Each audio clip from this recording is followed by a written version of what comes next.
Thank you for joining us for another power-packed message from Dr. Myles Munroe, provided by Munroe Global Incorporated and MunroeGlobal.com. We transform followers into leaders and leaders into agents of change. We hope that this message is a blessing to you as you advance your life and discover your purpose. Now, let's go into the message.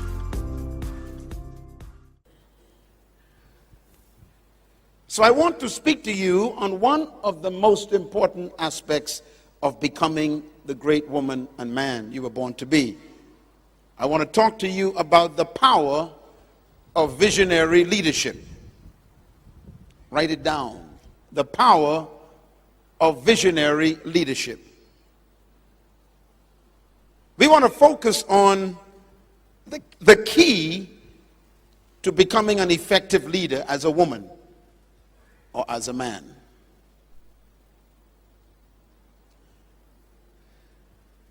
The power of effective visionary leadership. There are two animals on earth that God identified himself with. And these are two most important animals. And there's a reason why apparently God identified himself with them. Because he created them. These two animals are both leaders. The first one is the eagle.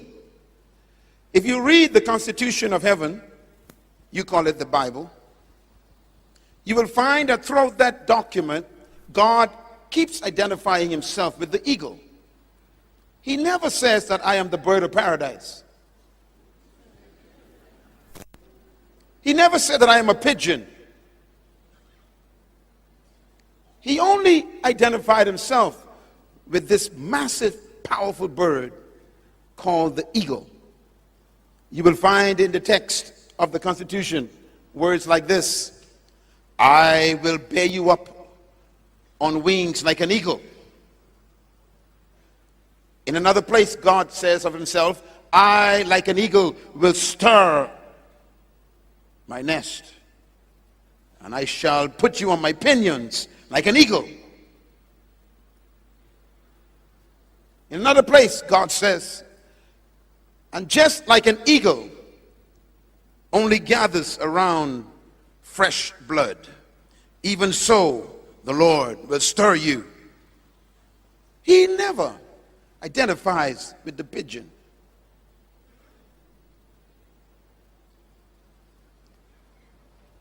The second animal that God identified himself with is the lion. The lion is also the leader of the animal kingdom.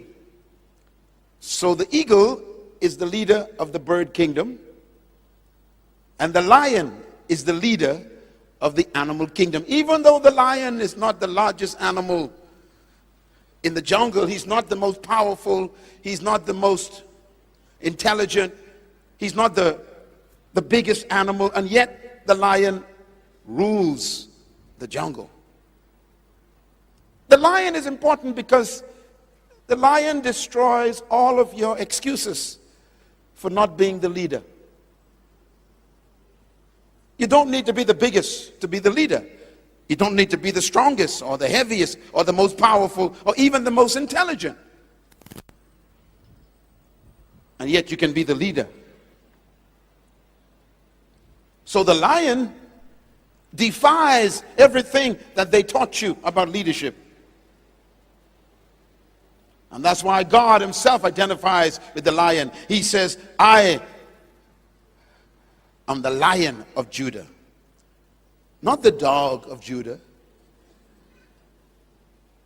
Not the giraffe. Not the elephant of Judah. He identified with this creature that he created.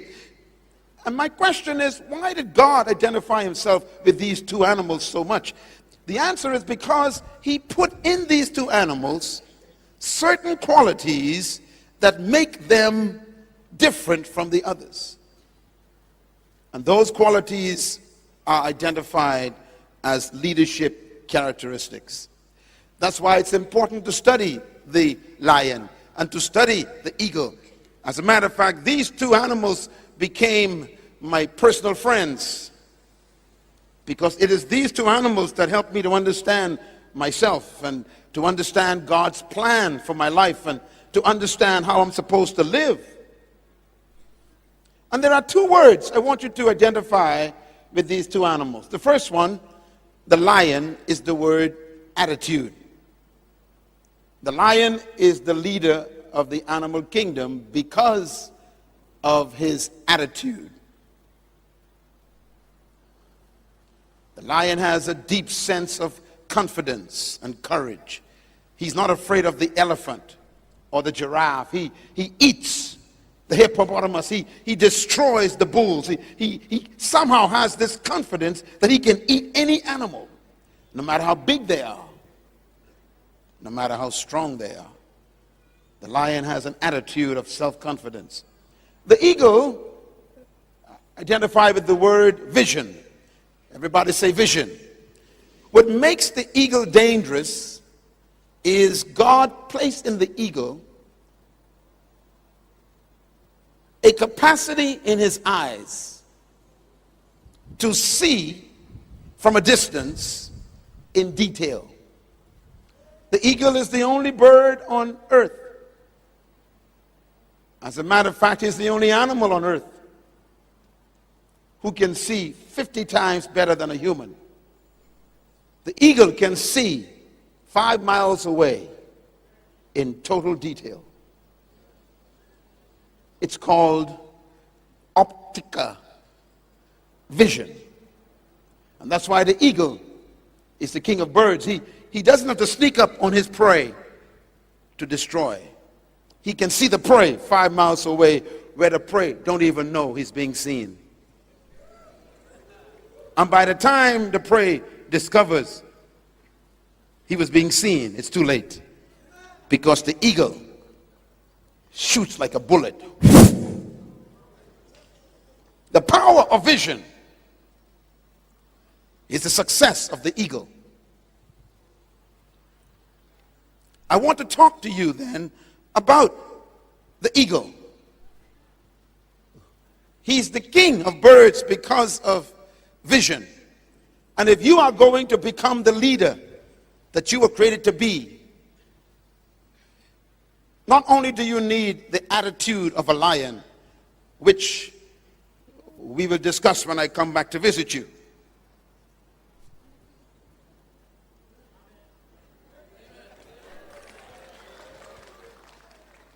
but for you to become the leader that you were born to be, you're going to have an understanding of the qualities and the power of vision. First, let me define leadership again for you so that you will have a working definition of what a leader is, because you were born to be one, young man. Leadership is defined as the capacity to influence others through inspiration generated by a passion, motivated by a vision, which is birthed from a conviction produced by a purpose. It's a long sentence, but each word is important. Leadership is the capacity to influence other people through inspiration, not manipulation. So true leaders never manipulate people, they inspire. If anyone tries to control you, they are not a leader. That includes your husband.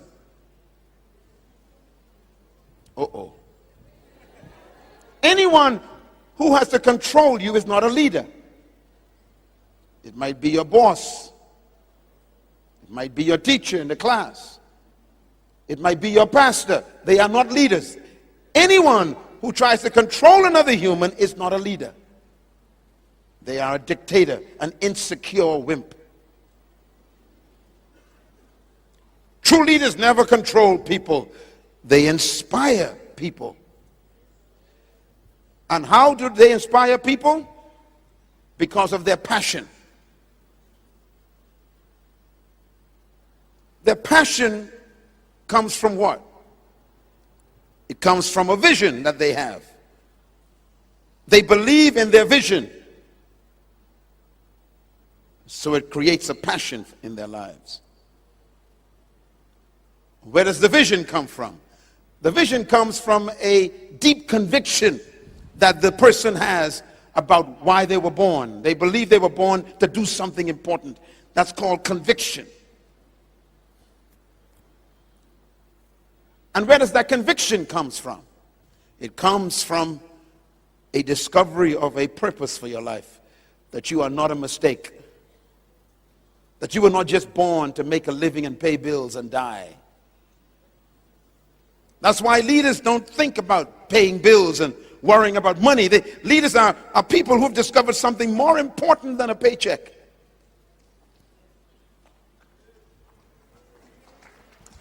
Leaders are driven by a sense of purpose and destiny. They believe that they were born to correct a problem, to bring healing to humanity, to change a community, to transform a society, to impact their country. That's leadership. That's why most people today are not leaders. They just want to make a living.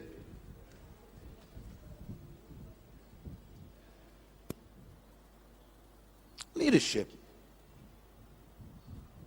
Some of you pastors are not leaders because you entered the ministry to make a living. You call it a call. We know it's a cash. You got to ask yourself a question today. Why am I in the ministry? Why? Is there a passion for what I'm doing? Am I willing to die for what I'm doing?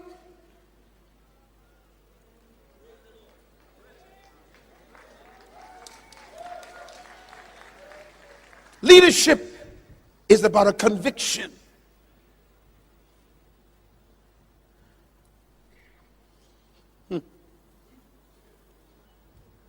You can be a preacher all your life and be useless.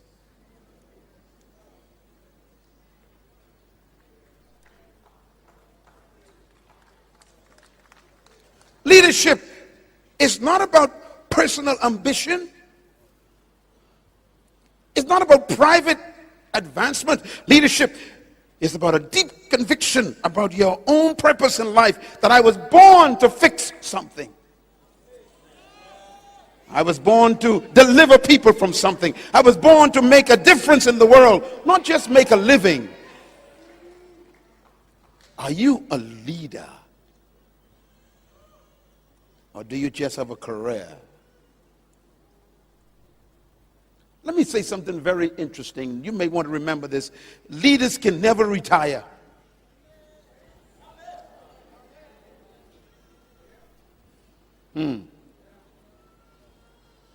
If you can stop doing what you're doing and still be happy, you are not a leader.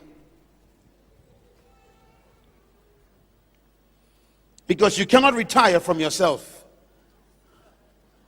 And a leader is one who has discovered herself. She has discovered who she was born to be. He had discovered what he was born to do. And you cannot retire from yourself.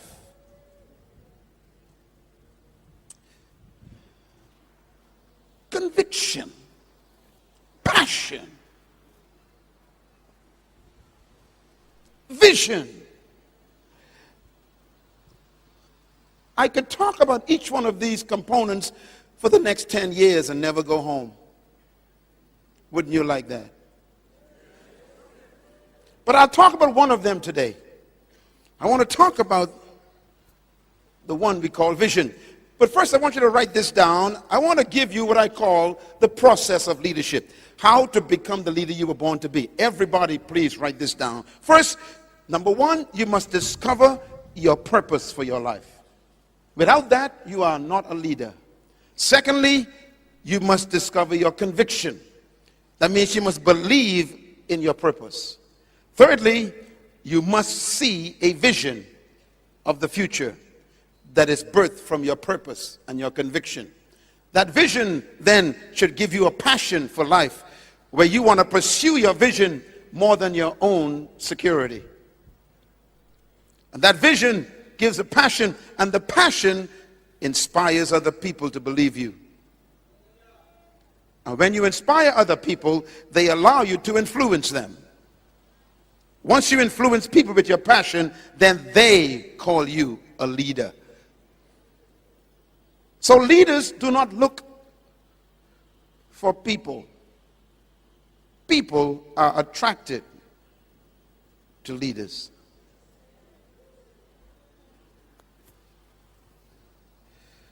And that's why every great leader in history never looked for followers.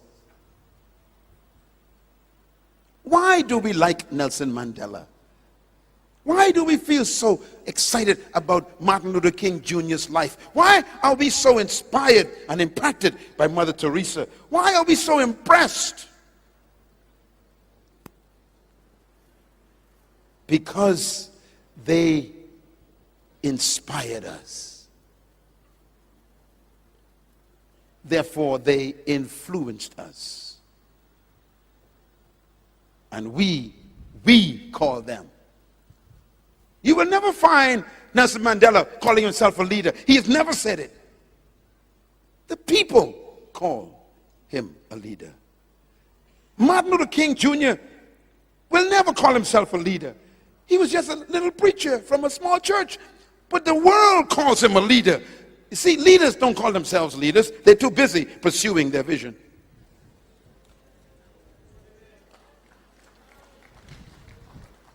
So leadership is a result, not a pursuit.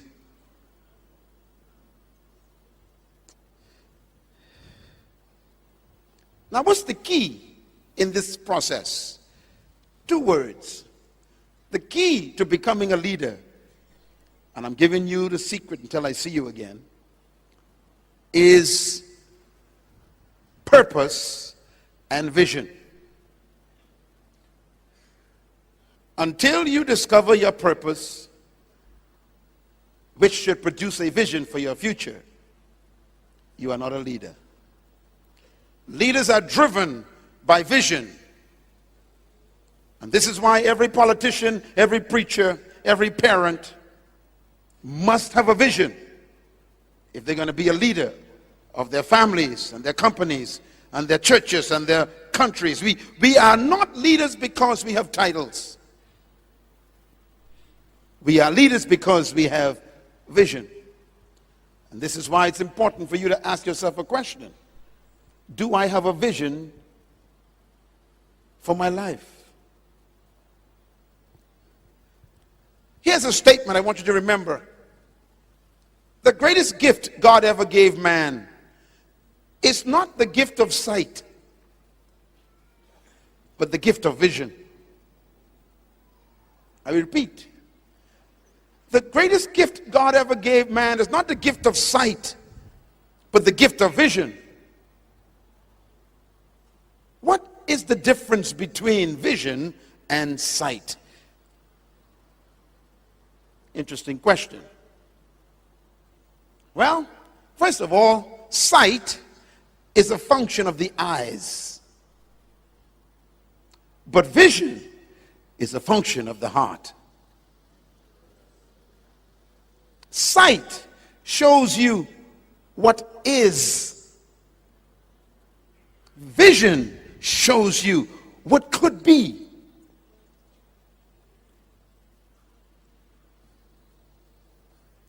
Sight is limited to the present. Vision is unlimited to the frontiers of the future. This is why sight should always be the servant of vision. You should never live according to your eyes. Followers live through their eyes. Leaders live through their vision.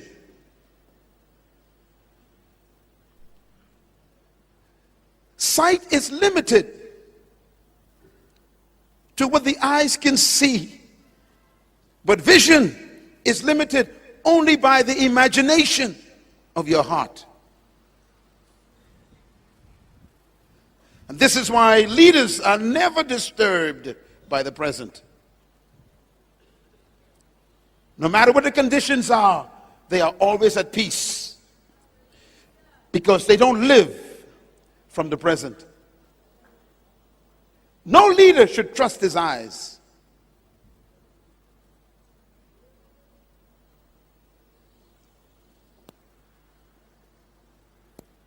There's a statement made in the Constitution of our country. For those who are religious, it's the Bible. Here's what it says in our Constitution. For we walk by faith and not by sight. The word walk means to live. Listen to those words. For we live not by sight, but by faith. Now, faith means belief. Leaders do not live by what they see with their eyes. They live by what they believe in their hearts.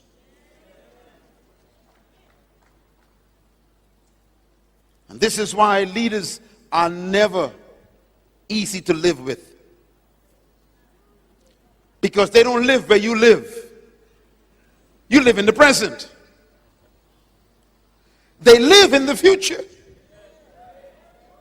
A leader is always out of his mind. She is always somewhere else. That's why she's a leader. They don't listen to noise in the present. They hear the call of the future. True leaders do not trust what their eyes show them. They believe what their vision tells them.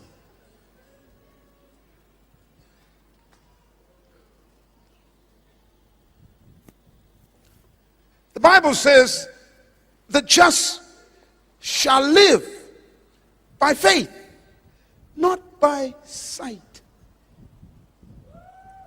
So when a leader has no money, he never panics. She never becomes depressed. Why? Because she knows this is only temporary. I see plenty.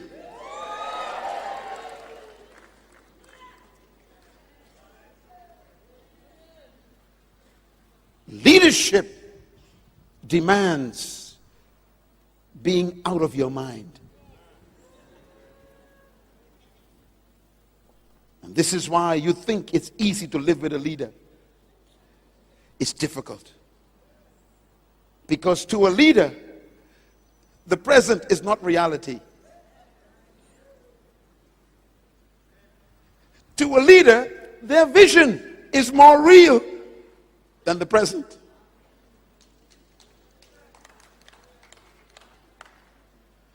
I challenge you, young man, to believe your imagination more than your eyes. Let me give you a few challenges about vision versus sight. Sight restricts you to the present, but vision releases you to the future. Sight captures the present. Vision captures the future. Sight deals with what is, but vision sees what could be. My question, what could Papua New Guinea be?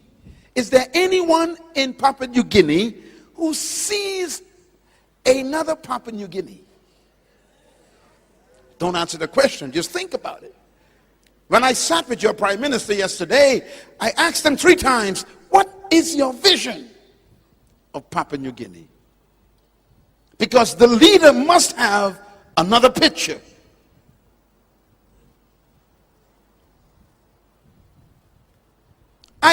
always judge a leader by their vision, not by their programs.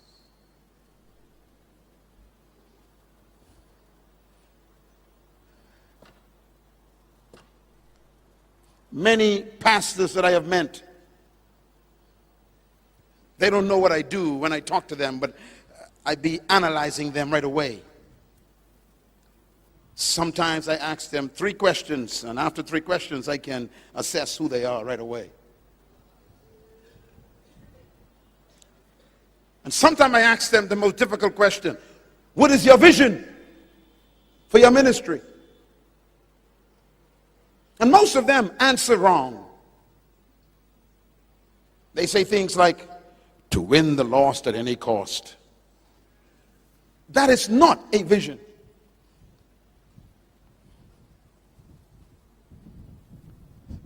And that's why the church is not growing. I ask pastors, what is your vision? And they answer me, to win people to Jesus. That is not a vision.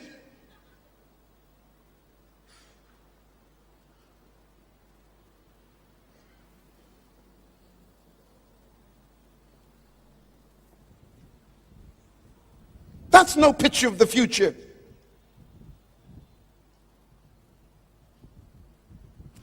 In actual fact, that's not a vision, that's a mission. And there's a difference between a mission and a vision. As a matter of fact, every pastor in this auditorium have the same mission. That's why it's called the Great Co-Mission, not the Great Co-Vision. To win the lost is every pastor's mission. That doesn't make you unique.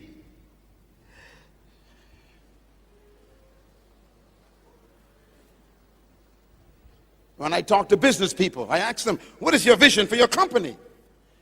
And they say things like, to make a profit. That's not a vision. That's every company's mission, to make a profit. No wonder why your company is broke. Bill Gates never desired to make money. That wasn't his driving force.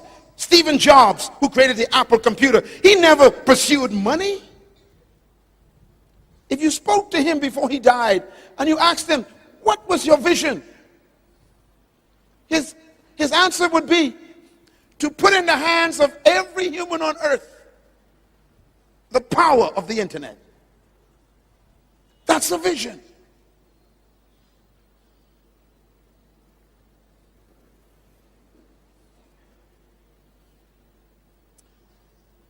Visionaries deal with the future.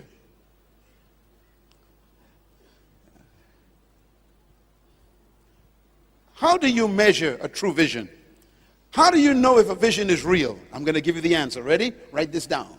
Because many people wonder what a vision really is and what is a true vision. First, true vision is a human cause that's worthy of self-sacrifice. True vision is a human cause worthy of self-sacrifice. In other words, a true vision is when you see a future that is so important to humanity that you are willing to lay your own life down to accomplish it. And that's why true visionaries never live for themselves. Mr. Nelson Mandela had a vision of a South Africa without apartheid, a vision where everybody was equal and there was no segregation and there was no racism. He had a vision of a country where everyone was equal. He saw it and he went to prison for it. Sacrifice.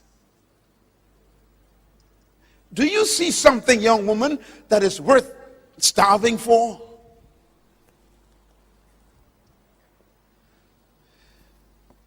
Religious people disturb me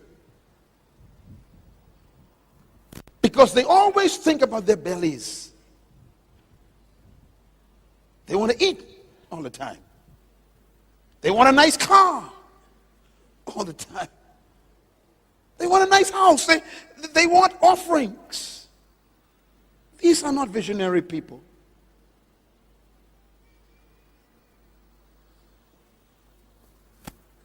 I came to this country and I never asked this woman for a cent. I came here because of you. I came here because I'm driven to raise the mindset of third world people to believe in themselves. I came here because I believe you are great leaders trapped in a follower. If you give me nothing, it wouldn't matter because you are not my support. Abba, Father. Leaders are not driven by personal profit.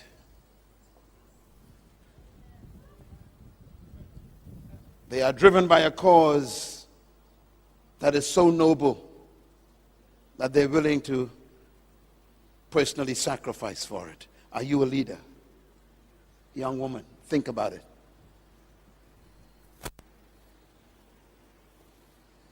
A true vision demands sacrifice. Number two, true vision is a view of the future that is more noble than self-preservation. I want to say this slowly. True vision is a view or a picture of the future that is more noble than self-preservation. And what I mean by that is a true vision is when you see a picture of the future that is more important than your own survival. And this is why people like Mahatma Gandhi, when he saw a vision of India being free from British colonial oppression, one man decided, the future of India that I see is greater than my own life. So he went to prison. And he told them, I will not eat until my people are free. He began to starve to death in the prison. And the British tried to make him eat.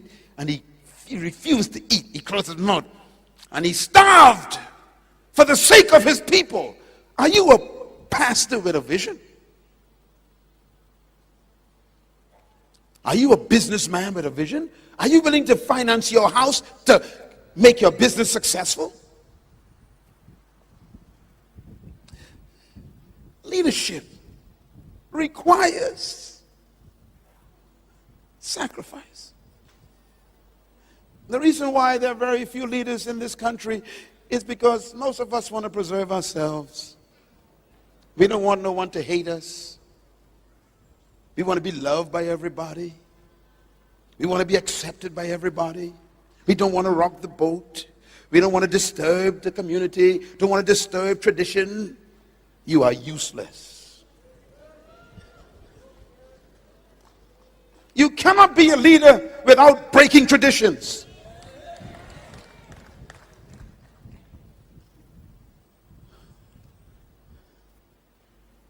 Leaders are nuisances. True leaders are always a problem because they are always destroying the norm. They break up tradition. They're always bucking against policy.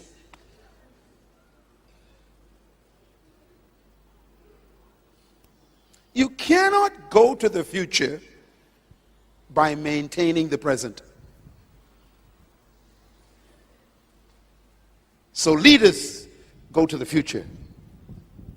Well, you know, Dr. Munroe, you know, our church been around for 500 years, you know, and I cannot, change the policy, you know, and our tradition, oh, shut up. No wonder why you got two people in your church.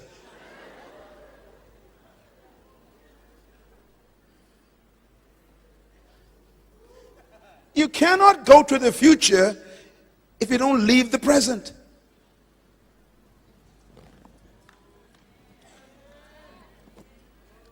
Leadership is about movement. You can't lead where you are. Let me put it another way. You cannot lead people to where you are. because that's where you are. Lead means you leave where you are and you go to a place you've never been.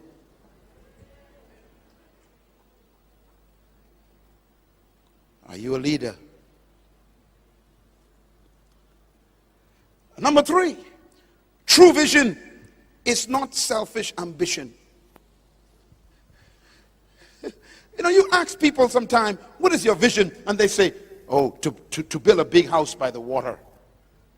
That's not a vision, that's ambition. You ask people, what is your vision? To build a church for 50,000 people. That's not a vision, that's an ambition. What is your vision? Oh, to become a multi-millionaire by age 40. That is not a vision, that is selfish ambition. No wonder why no one's following you.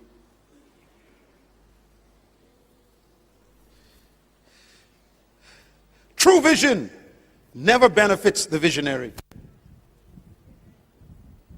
It benefits other people.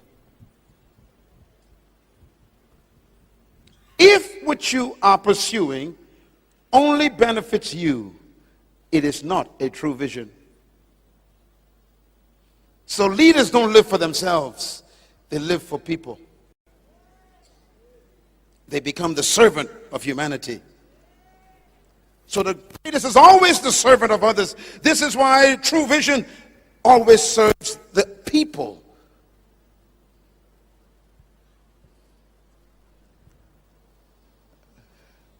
Let there be leaders in this country rising up out of this conference who will see a Papua New Guinea that is greater than their private personal ambition. Number 4, true vision is not for selfish promotion. It promotes others.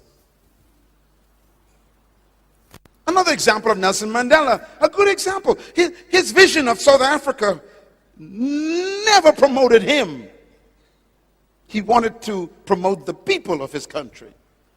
He wanted to set them free and give them equality and give them access to opportunity. He did it for them. That's a true vision.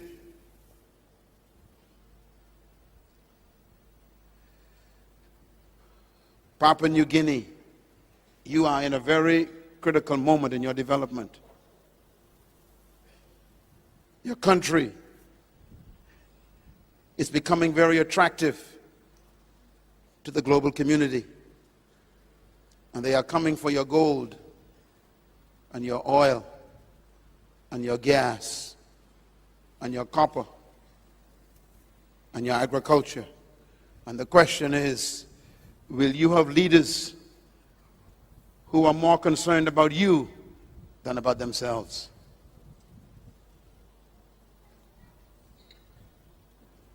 Because if they have selfish ambition, you will not benefit from your own resources.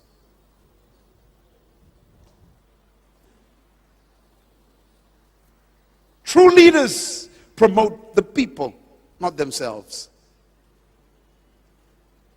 And number 5, true vision never destroys people. It builds people. A true vision will never destroy humanity. And this is why I have a problem with people like the late Bin Laden. Bin Laden had a vision, but it was not a true vision because it destroyed humans. The great mind of Muhammad. I read the Quran. It's a beautiful book. It's a religious book, of course, not a constitution. And Muhammad writes in his book that anyone who is an infidel must either be killed or made a slave. What kind of vision is that?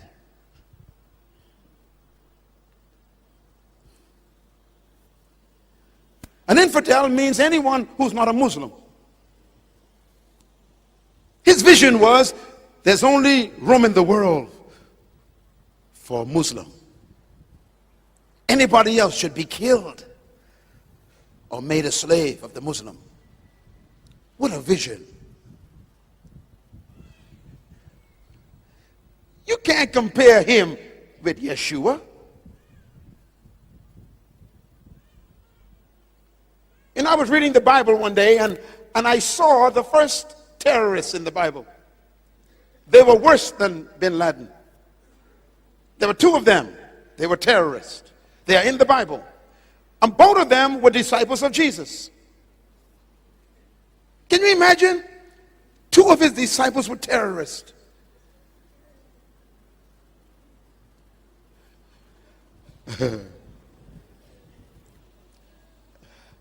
One day, they were walking through a village,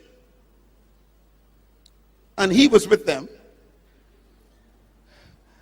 And two of them came to him and said to him, Master, we found some people in the village, and they are worshiping, but they are not worshiping like us. Sounds familiar. Then they told Jesus, call down fire and burn them up. That's terrorism.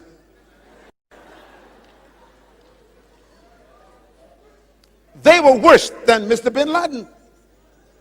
You see, at least Mr. Bin Laden instructed his cohorts to fly some aircrafts into a building and kill 3,000 people. He instructed his cohorts to strap bombs on their bodies and walk into a marketplace and pull the cord and destroy innocent people. At least he did that. That was okay. But these guys actually asked God to kill them.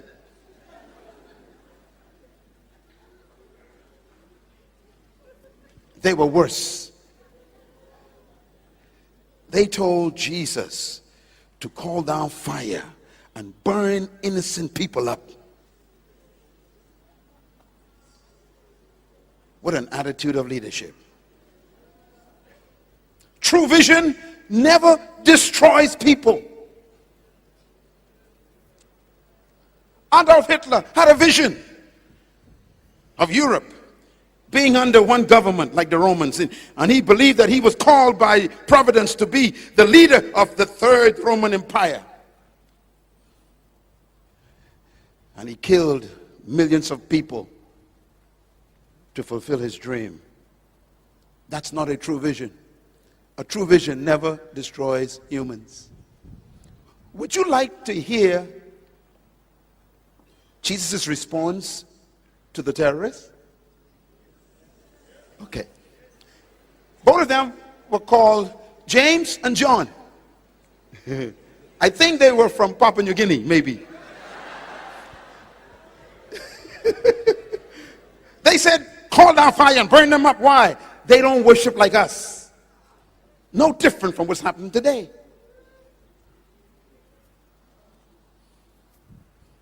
And there are terrorists in this room. Some of you pass as a terrorist. You drive past a Muslim mosque. Oh Lord, burn it up. Why are you telling God burn the building up, man? You're a terrorist. You're no different.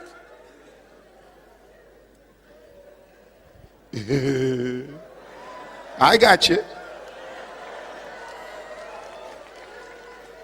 That's not leadership. You don't pray for the destruction of people. And Jesus responded. First, he was shocked. Let me quote what he said. It says, and Jesus turned to them and said, where did you get this spirit from? That's in the Bible. His first answer was a question. Where did you two guys get this spirit from? Now the word spirit there is a small s. It means attitude, mentality. Where did you get this mentality from, he says? Killing people. And that's why, even though I respect Mr. Muhammad, Jesus Christ's philosophy is superior. because he doesn't kill people who doesn't agree with him.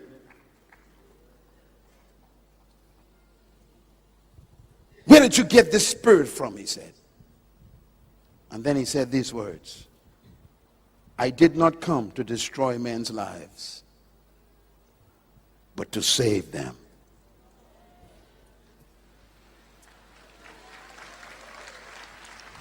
Even though they worship differently at the moment, even though they are still searching, you don't kill them in the midst of their search. And then he made a statement that pastors never preach on. He said, because I have sheep who are not of this fold. How come you don't preach on that? He was telling James and John, your attitude is terroristic. I don't kill people. I save people. And all of them are my sheep. And some of them are in another fold, still trying to find me.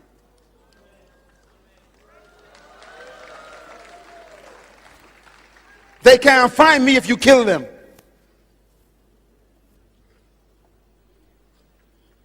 So love one another. Love your enemies. Because they are simply temporarily insane. They are your brothers. They will come home eventually.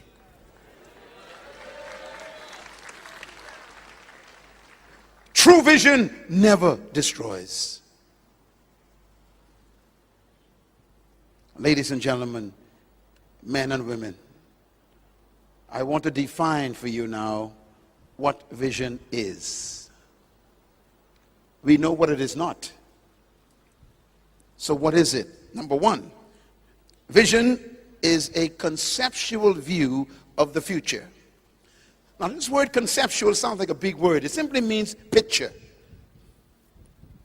Picture. Vision is a picture of the future. Secondly, vision is a visual manifestation of your purpose. Your purpose is your assignment for your life. Vision is when you see it in pictures. Thirdly, vision is a glimpse of the reason for your existence. I have a dream. I see the day coming when little black boys and little white girls will walk hand in hand in the streets of Alabama. I have a dream that a man will be no longer judged by the color of his skin, but by the content of his character. I have a dream. Martin Luther King saw something. What do you see about Papua New Guinea? Not the one you're in.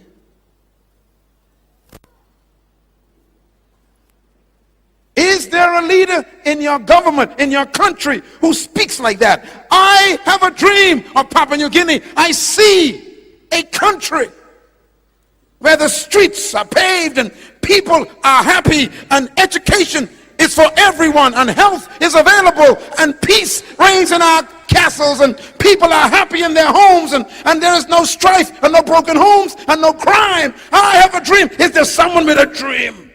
Or do you simply want a job?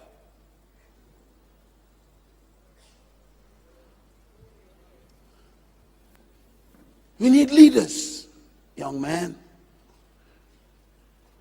We need leaders, young women. Pastor, businessman. We need leaders, not just entrepreneurs, but leaders.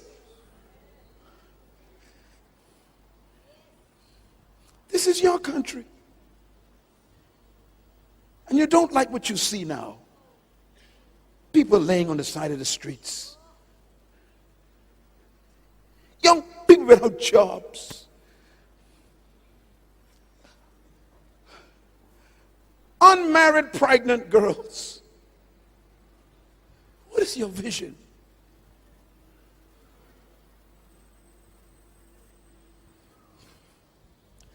We need some leaders here. We need people with vision. Where there's no vision,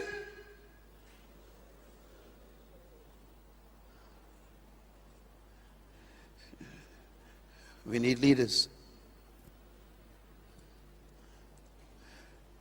I was sent here to disturb you.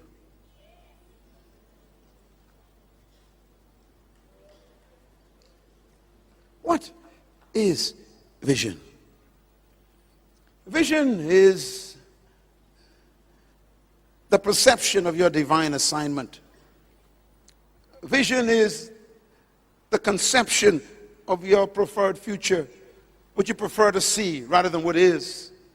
Vision is the capacity to see the invisible and believe that it's possible. Vision is seeing beyond your eyes and living in your imagination that benefits everybody else. Are there leaders in Papua New Guinea? Esther was a beautiful young girl. She was in her 20s, and she decided to save a whole island and a whole country. Are there 20-year-old women here who got a vision of Papua New Guinea, like Esther? And Esther knew that I could lose my life. I could die. But she was willing to sacrifice her own life for her people. Do you just want to dress up and wear makeup and wear dresses? Or do you want to change your country?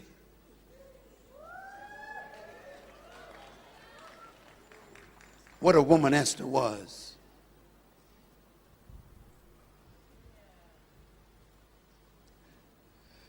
Nehemiah had a job.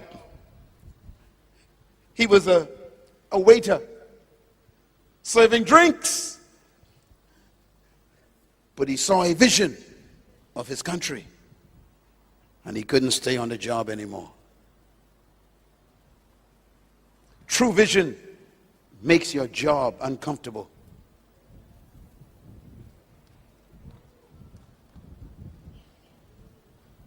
He had to leave his job because of his passion for his vision. And he rebuilt the walls of his country.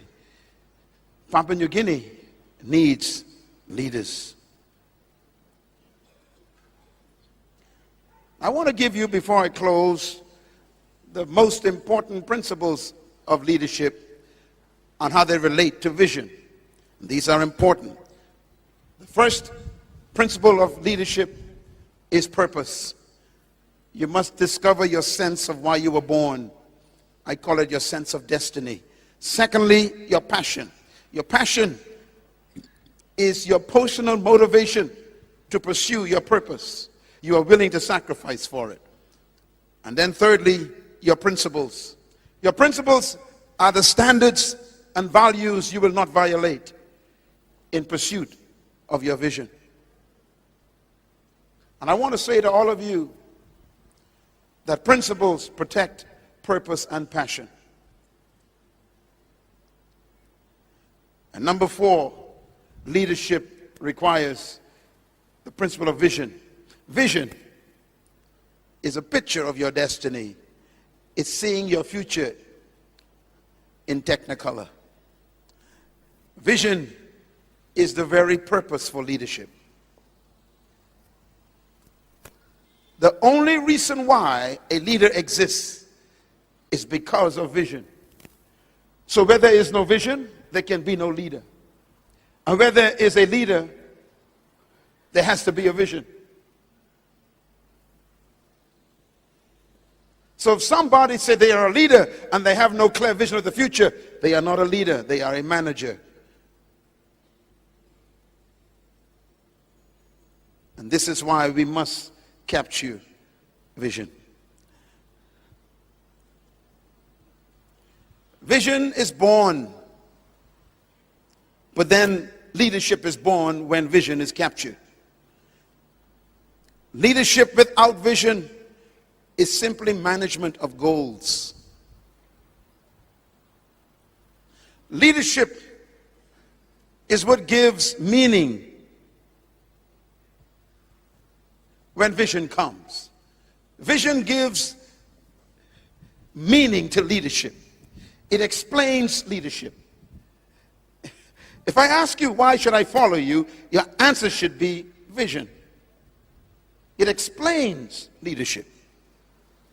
It makes leadership legitimate.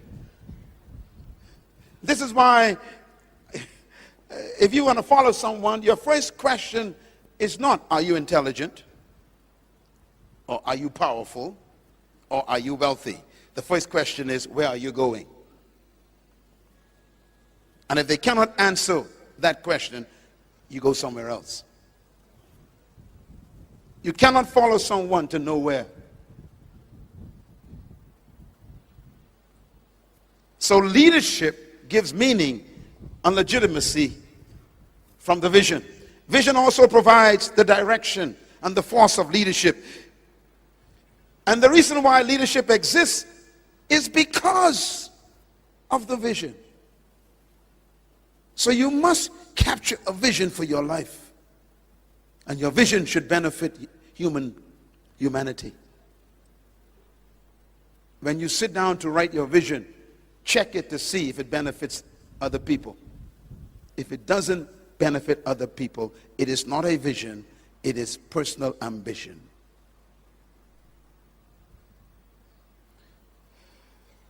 All of you came to this earth to improve humanity's life.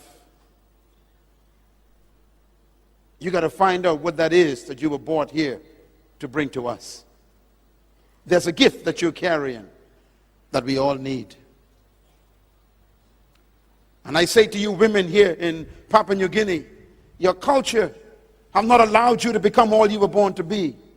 And some of you men got problems with women in leadership. You are sick.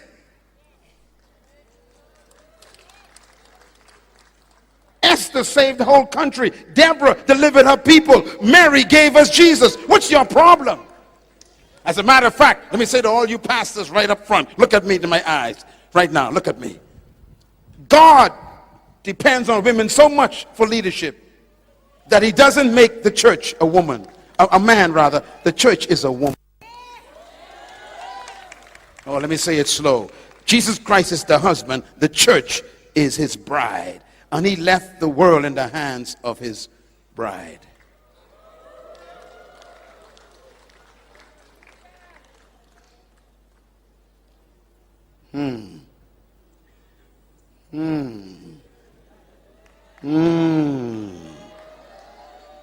Take a deep breath, brothers.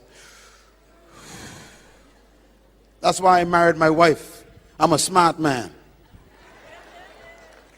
I married a smart, intelligent woman who's got so much leadership quality that she becomes my wonderful teacher.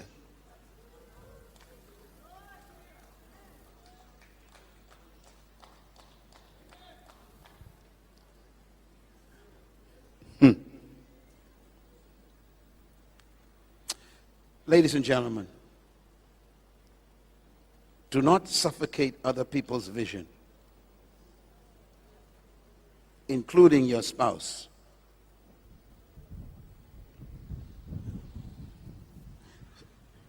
You know, this afternoon, I'm going to talk to the men this afternoon.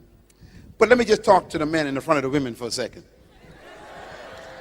A lot of men think that women were born to cook food for them, to be in the kitchen. Where's that in the Bible? Sit up straight. Look at me. When you read the Constitution, that's the Bible, you'll discover that the cooks in the Bible are not women. Uh-oh. They are the men. You don't believe me, right? Okay, let's prove it.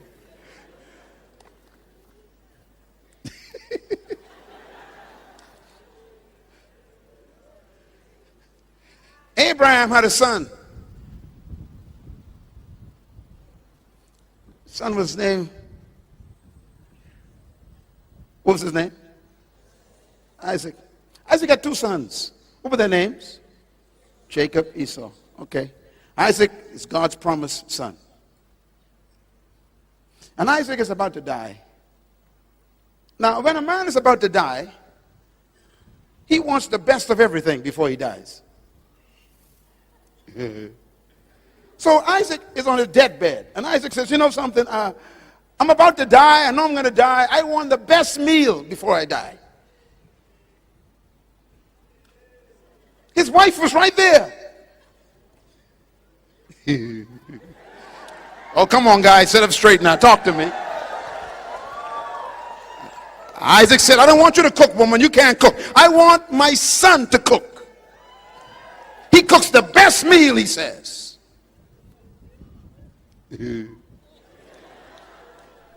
Well, are men the cooks? Let's find out. Jesus Christ went to the cross, died, rose again in the resurrected body. He was sitting on the beach watching the disciples in the boat. And he said to them, caught anything? They said, no. He said, put the net on the other side. And they realized, hey, that's the master. So Peter jumped out of the boat and began to run in the water. And it says, and Jesus was on the shore cooking for them. Come on, guys, clap with me.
All the men who want to be like Jesus, hold your hand up, please. All right. That means you got to learn to cook. Thank you very much. Give God a big hand. He was a cook.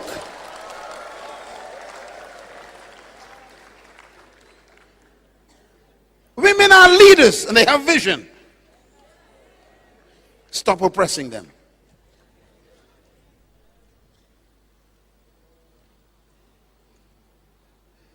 Let them have dominion. Male and female. Have you ever asked your wife, what is your vision? No, you never. Because you just assume she ain't got none. And that's why you are broke.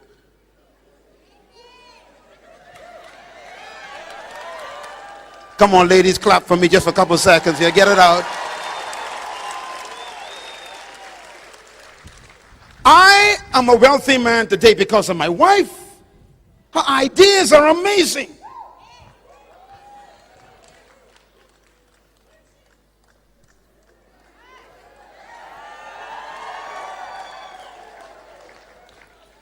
Everyone was born to be a leader.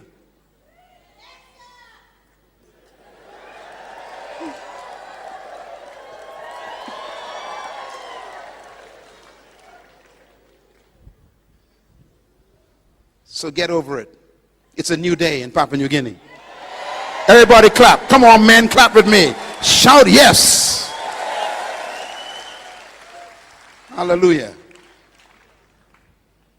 You're supposed to be partners in life. Your wife is not a domestic servant. If you're a king, she's automatically a queen, dummy. All the men clap for the queens in their lives right now. Come on, men, clap loud. Let's say the queens know we love them. All the queens clap for the big kings around them. Come on, ladies.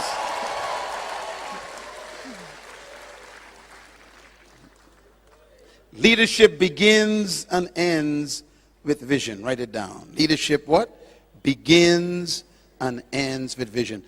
The reason why leadership is born is because a person captures a vision of the future. And it ends when they fulfill that vision. And so leadership is about moving from the present into the future. It is impossible to lead to nowhere. Amid the quiet of the night, I sense the weight of worries taking flight. But darling, listen close and hear my plea. In this melody I ask, darling, don't you weep for me. In the shadows where fears reside, I find solace in the love you provide. With every step you ease my pain. In your embrace I find shelter from the rain. Darling, don't cry, don't shed a tear, for I'll be your fortress, I'll always be near. Though storms may rage and oceans may roar, I'll stand by your side. Leadership actually supposes a destination. If you told me to follow you, you must be going to a destination. As a matter of fact, leadership without a destination is not leadership, it's simply motion. Leadership without a destination is activity without meaning. Leadership without a destination is simply movement. I've heard it said, and I agree, if you don't know where you're going, any road will take you there. If you aim at nothing, you'll never miss.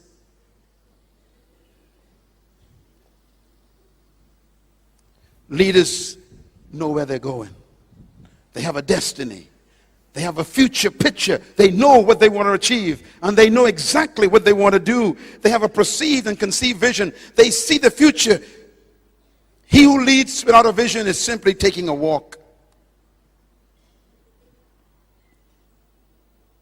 Leadership without a vision is activity without meaning. Leadership without a vision is the abuse of human talent and resources. Some of you pastors, I warn you, be careful. You could be very abusive of your people. Because if you're collecting their offerings but ain't taking them nowhere, you are a thief.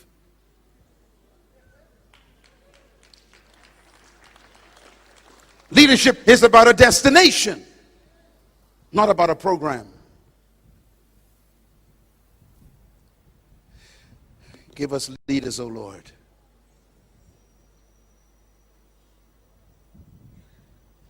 If your government collects taxes but doesn't take the country to a future, that's abuse of people's resources.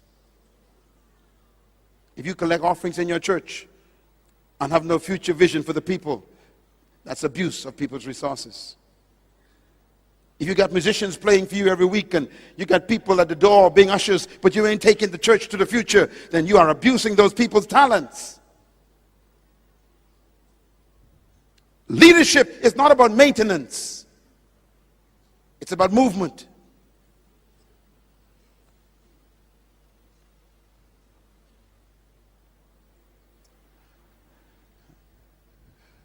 Leadership is found in this statement written by Jesus Christ. If the blind lead the blind, he says, they both fall into a ditch. You know, when you fall into a ditch, you can't go nowhere. You're in a hole. And most companies are like that right now. Some churches have been that way for 10 years. A hole. They ain't growing. They ain't expanding. They ain't going nowhere. They're just present. It's a hole. And it's because the person in charge have no vision. If the blind lead the blind, they both fall into a ditch.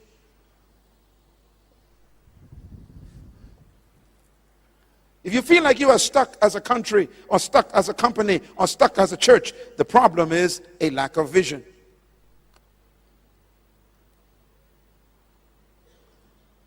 And so my admonition to you as we close this session is this: the most important component in leadership is not power, it's vision.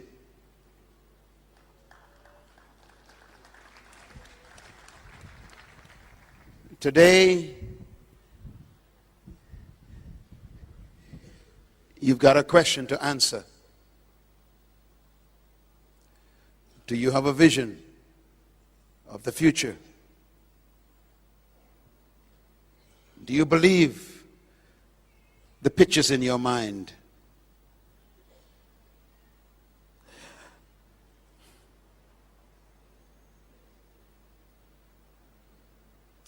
I love you so much. That's why I came from around the world to talk to you. Because you're getting older. You got no more years to waste. Stop living for yourself. Find something to die for. Young man, go to school and get your education to prepare yourself to change your country. Young woman, go get your degrees from university to prepare yourself to make a difference. Buy books and read them.